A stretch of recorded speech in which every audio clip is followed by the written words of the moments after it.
இன்றைக்கி நம்ம பார்க்க போகிற டாபிக் என்னென்னா சங்கீதம் 120 ஆரோகண சங்கீதம். ஃபஸ்ட்டு நம்ம வாசிடுவோம்.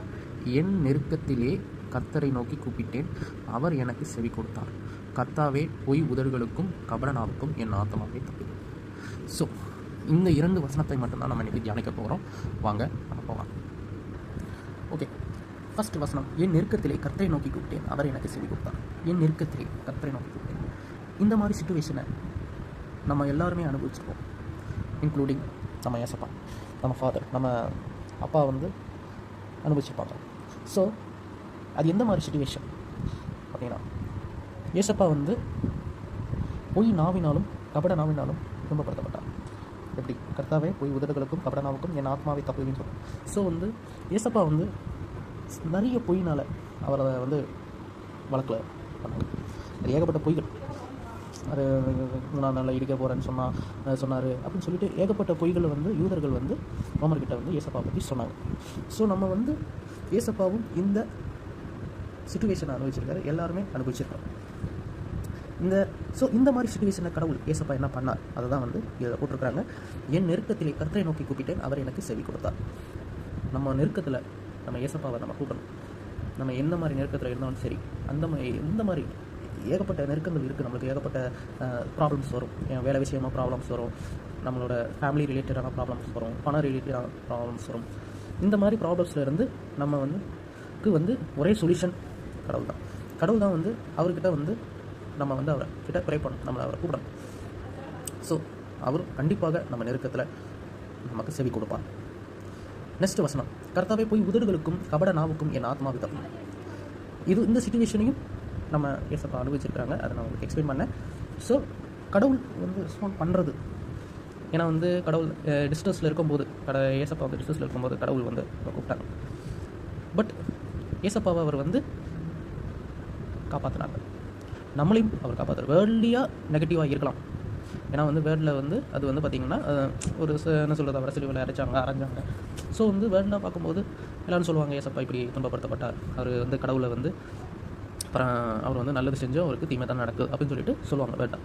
ஸோ வேர்ல்டு லெவலில் அது வேர்ல்டு பீப்புள்ஸ்க்கு அது நெகட்டிவாக தெரியணும். ஆனால் ரிசல்ட் எப்படி முடியுது? ஏசப்பா உயிர் தெழுந்தார்.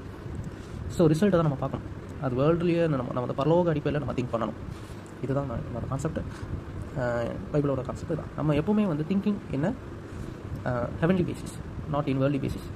நம்ம எப்போவுமே இதுதான் நான் சொல்ல வரேன். நம்ம மனுஷங்க சொல்லலாம், ப்ரே பண்ணால் நம்ம கிடச்சிருமா அப்படின்னு கேட்கலாம். மனுஷங்க சொல்லுவாங்க, நம்ம எப்போ பார்த்தாலும் நம்ம கேட்டுக்கிட்டே இருக்கோம். நம்ம கேட்டுட்டு இருக்கும்போது நான் உனக்கு கொடுத்துக்கிட்டே இருக்கேன், இனிமேல் நான் உனக்கு கொடுக்க மாட்டேன் அப்படின்னு சொல்லிட்டு ஒரு லிமிட்டில் அவங்க சொல்லிடுவாங்க. ஆனால் கடவுள் அப்படி கிடையாது. நம்ம கடவுள், நான் என்றைக்கும் நான் கொடுப்பேன், உனக்கு என்றைக்குமே நான் உனக்கு கொடுப்பேன் அப்படின்னு சொல்கிறாங்க. சரிங்களா? அதே மாதிரி நம்ம இந்த நெகட்டிவ் சிச்சுவேஷனில் இருக்கும்போது நம்மளோட நீதியை குறித்து நம்ம டவுட் பண்ணவே கூடாது. அப்போ நமக்கு ப்ரே பண்ணவே தோணாது. இதை நானும் அனுபவிச்சிருக்கேன்.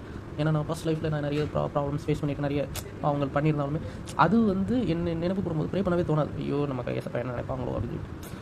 ஸோ நம்ம பாவங்களை அவர் மன்னித்தார், அதுக்காண்டி தான் உலகத்துக்கு வந்தார். அந்த ஒரு ஸ்ட்ராங் பிலீஃப் இருக்கணும். சரிங்களா? அந்த ஒரு ஸ்ட்ராங் பிலீஃப் இருக்கணும். நம்மளோட நீதியை குறித்து நம்ம டவுட் பண்ணவே கூடாது. ஸோ இது ரொம்ப முக்கியம். நெக்ஸ்ட்டு, பொய் நாவுகளுக்கும் கபட நாவுக்கும் என் ஆத்மாவை தப்புவி. ஸோ பொய் நாவுகள் அப்படின்னு நம்ம இந்த சிச்சுவேஷனை ஏசப்பா அனுபவிச்சிருக்கிறாரு. ஓகே, பட் இந்த பொய் நம்மளுக்கு எதிராக தான் ஃபஸ்ட்டு என்ன சொல்கிறது, நம்மளுக்கு எதிரான பொய்கள்லேருந்து மட்டும்தான் நம்ம தப்பு வைக்கணுமா அப்படின்னு சொன்னால் இல்லை. நம்மளுக்கு எதிராக நிறைய பேர் பொய் சொல்லுவாங்க. அந்த பொய்லேருந்து மட்டும் நம்ம தப்பி வைக்கக்கூடாது. ஏன்னா ஏகப்பட்ட பொய்கள் இருக்குது. லை அபவுட் காட், கடவுளை பற்றி நிறைய பேர் நம்மக்கிட்ட பொய் சொல்லுவாங்க. பார்த்தீங்களா, இப்படி இருக்குது, பைபிளில் எப்படி போட்டிருக்கு அப்படின்னு வசனத்தை பேஸ் பண்ணியே நம்மளை டெஸ்ட் பண்ணுவாங்க. அதுலேருந்து நம்ம தப்பு வைக்கணும். அதே சமயம் இந்த சில பேரை பற்றி நம்மக்கிட்ட போய் சொல்லுவாங்க. அந்த பொய்யை நம்பி நம்ம அவர்கிட்ட நம்ம அவரை பற்றி நம்ம தப்பாக நினச்சிட்டு அதுலேருந்தும் நம்மளை தப்பு வைக்கணும். இந்த லைஃப் ஒரு என்ன சொல்கிற ப்ராப்ளம் இல்லாத லைஃப் அப்படின்னு சொல்லுவாங்க. ப்ராப்ளம் இல்லாத லைஃப் அப்படின்னு சொல்லிட்டு லைஃப்பை பற்றி ஒரு தப்பான அபிப்பிராயத்தை சொல்லுவாங்க நிறைய பேர். அதே சமயம் நம்மளோட பர்பஸ் கடவுள் நம்மளுக்கு குறித்து வச்ச நம்ம திட்டத்தை பற்றி நிறைய பேர், இந்த திட்டம் இல்லை, கடவுள் இந்த திட்டம் ஒன்று வைக்கலை, நீ சந்தோஷமாக வாழு, நோ இஷ்டப்படி வாழு அப்படின்னு சொல்லிட்டு சொல்லுவோம். ஸோ அந்த பர்பஸையே மாற்றுவாங்க, அந்த பொய்யிலேருந்து தப்பிக்கிறது. அதே மாதிரி இந்த உலக விதமான ஹாப்பினஸ், என்டர்டைன்மெண்ட், நிறைய என்டர்டைன்மெண்ட், சினிமா, இந்த மாதிரி நிறைய என்டர்டைன்மெண்ட் இருக்குது. கடவுளுக்கு பிடிக்காத ஒரு என்டர்டைன்மெண்ட். ஸோ அந்த என்டர்டைன்மெண்ட்டில் இருந்து இதுதான் ஹாப்பினஸ் அப்படின்னு சொல்லிட்டு ஒரு போய் சொல்லுவோம். நம்மளுக்கு கடவுள் கொடுத்த சந்தோஷம், கர்த்தருக்குள் சந்தோஷமாக இருக்கணும். அது நமக்கு. ஸோ இந்த 2 வசனத்துலேருந்து நம்ம வந்து நம்ம நெருக்கத்தில் வந்து கர்த்தரை கூப்பிடணும். அதே சமயம் நம்மளோட பொய் நாவுகள் அது எந்த பொய்யாக இருந்தாலும் அதுலேருந்து நம்மளை தப்புவிக்கணும். எந்த இதுலேருந்து நம்மளோட கடவுளை பற்றியுள்ள பொய்யிலேருந்து, நம்மளுக்கு எதிராக இருந்த பொய்யிலேருந்து, நம்ம ஒரு மனுஷனோட பொய், நம்ம மற்றவங்கள பற்றி வர பொய்யிலேருந்து, அதுக்கப்புறம் நம்ம லைஃப்பை பற்றி லைஃப் இப்படி தான் இருக்கும் அப்படிங்கிற அந்த பொய்யிலேருந்து, பர்பஸ், ஹாப்பினஸ், இந்த பற்றி யார் என்ன சொன்னாலும் கர்த்தருக்குள் நம்ம சந்தோஷமாக இருக்கணும். இந்த பொய்யிலேருந்து நம்ம தப்பிக்கணும். அதை நம்ம நம்பிடக்கூடாது. உண்மையை மட்டும் பைபிளை படித்து நம்ம அந்த உண்மையான சந்தோஷத்தை நம்ம தெரிஞ்சுக்கூடாது. அதை தாண்டி நம்ம ஜெபிப்போம். இந்த பொய்யிலேருந்து நம்மளை வந்து விடுதலையாக்குவதற்கு நம்ம வந்து கடவுள்கிட்டேருந்து நம்ம ஜெபிப்போம். என் ஆத்மாவை தப்பி பேசப்பா. ஆமென். Thanks for listening.